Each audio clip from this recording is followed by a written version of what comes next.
Subscribe பண்ணாதவங்க subscribe பண்ணுங்க. அப்படியே பக்கத்துல இருக்க பெல் ஐகானையும் பிரஸ் பண்ணுங்க.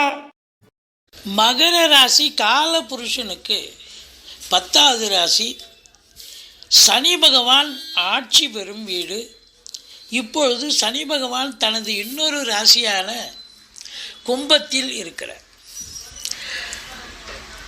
உத்திராடம் 2, 3, 4 பாதங்கள், திருவோணம், அவிட்டம் 1, 2 பாதங்கள் உள்ளடக்கியது இந்த மகர ராசி. இந்த மகர ராசியில் பிறந்தவர்களுக்கு இந்த புரட்டாசி மாத கிரகங்கள் எப்பேற்பட்ட பலனை வழங்கப் போகிறது? நல்ல பலனை தருமா? அதாவது சூப்பரான பலன்களை தருமா, இல்லை சுமாரான பலனை தருமா? முதல்ல ராசிநாதன் ராசிக்கு வந்துட்டாலே கொண்டாட்டம்னு எல்லா ராசிக்கு சொல்லலாம். ஆனால் இந்த மகர கும்ப ராசிகளுக்கு ராசிநாதன் வந்தால் கொண்டாட்டமும் இருக்குது, திண்டாட்டமும் இருக்குது. முதல்ல கொண்டாட்டம் என்னன்னா ரொம்ப பிரமாதம். ராசிநாதன் ராசியில் வந்தால் எல்லாத்தையும் சாதிக்கலாம், தொட்டதெல்லாம் தொடங்கும். திண்டாட்டம் அப்படின்னா 7.5 சனி வந்துடுது இந்த 2 ராசிகள். 7.5 சனி அப்படின்னும்போது உங்களுக்கு சங்கடம் தீர்க்கும் சனி பகவானை மங்களம் பொங்க மனம் வைத்தருள்வார் சச்சரவின்றி சனீஸ்வர தேவே இச்சகம் வாழ்க இன்னொருள் தாத்தா. இந்த சுலோகத்தை சொல்லுங்கள். சனிக்கிழமை தோறும் எள்ளெண்ணெய் தீபம் இட்டு வாருங்கள். சனீஸ்வர பகவானுக்கு தனி சன்னதி இருக்கும் கோயிலாக தேர்ந்தெடுத்து ஓரளவுக்கு தலைக்கு வர்றது தலைப்பாயாட முடியும். பெரும்பாலும் முதல் சுற்று நடக்கிறவங்களுக்கு தான் கொஞ்சம் பிரச்சனைகள் இருக்கும். 19 வயசு உள்ள இருக்கக்கூடிய இளைஞர்களுக்கு சரியாக படிப்பு வராது, மந்தத்தன்மை, மார்க் ஸ்கோர் பண்ண முடியாது. 19 வயசுக்கு மேலே இருக்கிறவங்களுக்கு இதுதான் வாழ்க்கை, இதுதான் பாதை, இதுதான் பயணம்னு ஒரு நல்லது நடத்திட்டு போகக்கூடிய ஒரு அமைப்பு இருக்குங்க. அப்போது உங்களுக்கு நீங்களே பார்த்துக்கிங்க, முதல் சுற்றா 2வது சுற்றா. அப்போது இருந்த போதிலும் உங்களை பொறுத்த வரலையும் இந்த ராசியை குரு பார்க்கிறார். சூப்பருங்க, இதுவே போதும். அது ஒரு 50% ஓகேங்க. யார் ஒருவருக்கும் ராசியை குரு பார்த்தா சூப்பர். கௌரவம், புகழ், அந்தஸ்து, செல்வம், செல்வாக்கு, தன்னம்பிக்கை ஏற்படும். தெளிவான சிந்தனை, செயல்கள், எண்ணங்கள். ஏன் அந்த வார்த்தையை சொல்கிறேன்னா, இப்போ 7.5 சனி உங்களுக்கு போயிட்டுருக்குல்ல, அப்போ தெளிவில்லாத சூழல் இருக்கும் உங்களுக்கு. அப்போ தெளிவான சிந்தனை, செயல்கள், எண்ணங்கள் ஏற்பட்டு வேலை பார்க்குற இடம், தொழில் பண்ணுற இடம், உத்தியோகம், உங்களுடைய திறமையை முழுமையாக வெளிப்படுத்தி சாதிக்கக்கூடிய தருணம் அப்படின்னு சொல்லணும். உங்களை பொறுத்தவரையிலையும் பார்த்தீங்கன்னா இந்த மகர கும்பராசி என்பவர்கள் உழைப்பை நம்பக்கூடியவர்கள். அந்த உண்மையாக உழைக்கிறவங்களுக்கு சனி பகவான் ஒருபோது தீங்கு பண்ண மாட்டார், நல்லதே பண்ணுவார். அதனால் ஒன்றும் பயப்பட தேவையில்லை. நல்ல அதாவது மறுபடியும் இந்த ராசிநாதன் இந்த இடத்துக்கு வந்து உட்கார 27 வருஷம் ஆகுங்க. அப்போ 27 ஆண்டு காலம் பொறுத்து வராருன்னு சொன்னால் அப்போ நல்லது செய்யத்தானே செய்வார். அப்போ நல்லது 75% கண்டிப்பாக செய்வார். புரியுதுங்களா? அப்போது 75% என்ன செய்வார்? கௌரவம், புகழ், அந்தஸ்து, நினைக்காத காரியம், திட்டமிடாத காரியம் கூட சக்ஸஸாக முடியும். ரொம்ப நாள் நீண்ட நாள் எண்ணங்கள், அபிலாஷைகள் நிறைவேறும். ஆனாலும் கூட 2ஆம் இடத்தில் சனி பகவான் இருக்கிறது, வக்கரகதியில் இருக்கிறதால பொருளாதார மேன்மை இருந்தாலும் கொடுக்கல் வாங்கல் செய்யக்கூடாது, எச்சரிக்கையாக இருக்க வேண்டும். குடும்ப உறுப்பினர்கள் மட்டுமில்லை, வேலை பார்க்கும் அலுவலகத்தில் கூட நீங்கள் கொஞ்சம் எச்சரிக்கையாக தான் பேசணும். ஒரு சொல் கொல்லும் அப்படின்னு சொல்லியிருக்காங்க. அப்போ ஏதாவது ஒரு வார்த்தையை விட்டுட்டு பிரச்சனை வரக்கூடாது இல்லையா?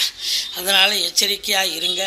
மற்றபடி உங்களை பொறுத்தவரையிலையும் படிக்கிற, அதாவது ஆரம்ப கல்வி பயிலும் மாணவ செல்வங்கள் கொஞ்சம் அதிக சிரத்தையோடு படிக்கணும். அவங்க வந்து விளையாட்டு புத்தியில் இருப்பாங்க, படிக்க மாட்டாங்க. நம்ம தான் அவங்கள வழிக்கு கொண்டு வந்து படிக்க வைக்கணும். மற்றபடி 3ஆம் இடத்துல ராகு இருக்குது. சூப்பருங்க. உபஜயஸ்தானத்தில் ராகு பகவான் இருக்க கொடுத்து வைக்கணும். ராகு இருந்தால் நல்லதே செய்வார். அதாவது 500 ரூபாய் எதிர்பார்க்குற இடத்துல ஒரு 5000 ரூபாய், அதாவது 500 ரூபாய் கட்டே கிடைக்கும் அப்படின்னு சொல்லலாம். அந்த அளவுக்கு உங்களுக்கு நல்லது செய்வார். ராகு பகவான் தொழில் ரீதியாக உத்தியோக ரீதியாக திருப்புமுனை ஏற்பட்டு நல்ல சம்பாத்தியத்தை பார்க்க போகிறீங்க, சந்தோஷத்தை பார்க்க போகிறீங்க. அந்நிய பொருளாதாரம் வீடு தேடி வரப்போகிறது. உள்நாட்டு வாணிபம், வெளிநாட்டு வாணிபம், ஏற்றுமதி இறக்குமதியாளர்கள், ஷேர் மார்க்கெட்டில் இன்வெஸ்ட் பண்ணுறவங்க, ஸ்பெக்குலேஷன் பண்ணுறவங்க, ஆன்லைன் பிஸ்னஸ் பண்ணுறவங்க, ஹோட்டல் பிஸ்னஸ் பண்ணுறவங்க, இவங்களுக்கெல்லாம் சிறப்பான காலம். குறிப்பாக இம்போர்ட்டிங் எக்ஸ்போர்ட் பண்ணக்கூடியவங்களுக்கு அற்புதமான நேரம் அப்படின்னே சொல்லலாம். வெளிநாட்டு பயணம் செல்வதாக இருந்தால் தாராளமாக செல்லுங்கள். இந்த ராகு பகவான் உங்களை சிறப்பாக அனுப்பி வைப்பார். அது உயர்கல்விக்காக சென்றாலும் சரி, உத்தியோகத்திற்காக சென்றாலும் சரி, இல்லை சொந்த தொழிலுக்காக சென்றாலும் சரி, எதற்காக சென்றாலும் கண்டிப்பாக சாதிப்பீர்கள். சாதிக்கக்கூடிய ஒரு நேரம் இது அப்படின்னு சொல்லலாம். இந்த சனி பகவான் பொறுத்தவரையிலையும் 3ஆம் பார்வையாக 4ஆம் இடத்தை பார்க்கிறது. 4ஆம் இடம் என்பது மாத்ருஸ்தானம், தாய் ஸ்தானம். அப்போ 4ஆம் இடத்தை சனி பார்த்தா தாய்க்கு தேக ஆரோக்கிய குறைவு ஏற்படுமா? மருத்துவமனைக்கு அழைத்து செல்ல நேரிடுமா? அப்போ செலவினங்கள் ஏற்படும். இல்லைன்னா தாய்க்கும் உங்களுக்கும் கருத்து வேறுபாடு ஏற்படும். தாய் வழி சொந்தங்களுக்கும் உங்களுக்கும் கருத்து வேறுபாடு ஏற்படும். மற்றபடி வண்டி வாகனங்கள் வச்சு பழப்பு நடத்துவாங்கல்ல, auto, call taxi, rickshaw, car, tempo traveller, இப்படிலாம் வச்சு வண்டியை வச்சு பழப்பு நடத்தக்கூடியவர்களுக்கு இப்போ சவாரி கிடைக்கிற மாதிரி கிடைக்கும். அப்புறம் பாதியில் நின்று போய் பழுதாகக்கூடிய செலவு ஏற்பட்டு மன உளைச்சல் ஏற்படும். ப்ளஸ் எல்லாமே கொஞ்சம் எச்சரிக்கையாக இருக்கணும். தாய்க்கு உடம்பு முடியாது. அதே நேரத்தில் படிக்கிற பிள்ளைங்க கொஞ்சம் ஹார்ட் ஒர்க் பண்ணி படிக்க வேண்டிய சூழல் இருக்குது. 5ல் குரு கெஞ்சினாலும் கிடைக்காது. பூர்வ புண்ணிய ஸ்தானம் வலுப்பெறுகிறது. பூர்வீகத்தில் ஏதாவது நல்லது நடக்கும். பிள்ளைகளுடைய உயர்கல்வி, ஆராய்ச்சி கல்வி, அவங்க உள்நாட்டில் படித்தாலும் சரி, வெளிநாட்டில் படித்தாலும் சரி, ரொம்ப நல்லா படிக்கிறாங்கன்னு இன்ஸ்டியூஷன்லேருந்து தகவல் வரும். பூர்வீக சொத்து பிரிச்சுக்காதவங்க தாராளமாக பிரிச்சுக்கலாம். குழந்தை பாக்கியம் இல்லாதவர்களுக்கு குழந்தை பேர் கண்டிப்பாக கிடைக்கும். மற்றபடி உங்களுக்கு 8ஆம் இடத்தை சனி பகவான் பார்க்கிறார். 8ஆம் இடம் என்பது ஒரு அசிங்கம், அவமானத்தை தரக்கூடிய இடமாக இருக்கிறது. அப்போ நீங்கள் எச்சரிக்கையாக இருக்கணும். கொடுக்கல் வாங்கல ஜாக்கிரதையாக இருக்கணும். அதாவது இஎம்ஐ கட்டணுமா, அது கரெக்டாக கட்டிடணும் ஞாபகமாக. இல்லை வீட்டில் வயதான பெரியவங்க இருந்தால் அவங்க தேக ஆரோக்கிய குறைவு ஏற்படும். அறிமுகம் இல்லாத இடம், நபர்களிடம் மிகுந்த விழிப்புணர்ச்சியோடு இருத்தல் அவசியம். மற்றபடி உங்களுக்கு 9ஆம் வீட்டை குரு பார்க்கிறார். 9ல் சூரியனே போய் அமர்ந்திருக்கிறார். 9க்குரிய புதனும் அங்கே இருக்கிறார். சூரியன் புதன் புதாதித்ய யோகம் ஏற்படுகிறது. கல்வி நிறுவனங்கள், கல்விக்கூடங்கள், கல்வியாளர்கள், கல்வி பயிலும் மாணவ செல்வங்கள், இவங்களுக்கெல்லாம் ஒரு சிறப்பான காலம்.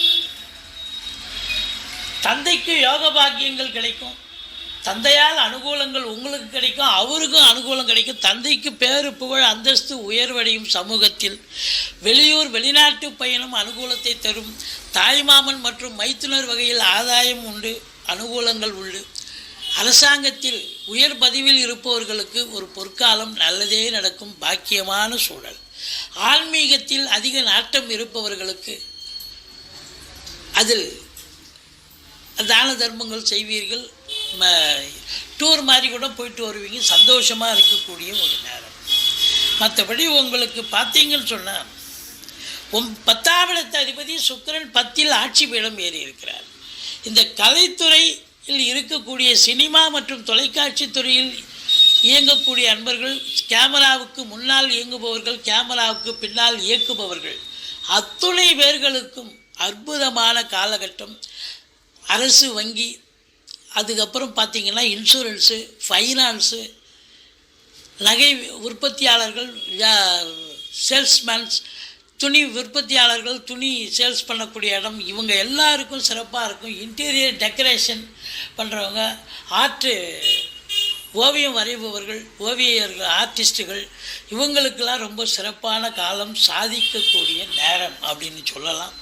மற்றபடி பெண்களால் அனுகூலங்கள் உண்டு. பெண்களுக்கு நல்லது நடக்கக்கூடிய ஒரு அற்புதமான காலமும் இது அப்படின்னு சொல்லலாம்.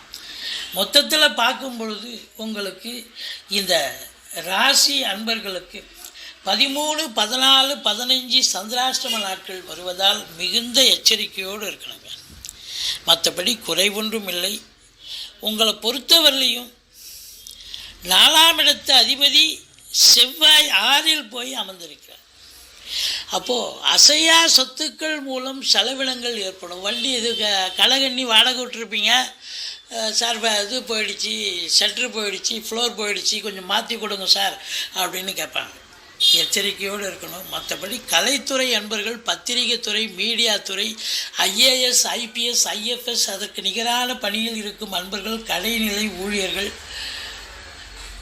Computer, laptop, electronical goods sales and விற்பனையாளர்கள், ப்ரொடக்ஷன் பண்ணக்கூடியவர்கள், இவங்களுக்கெல்லாம் சிறப்பான காலம்.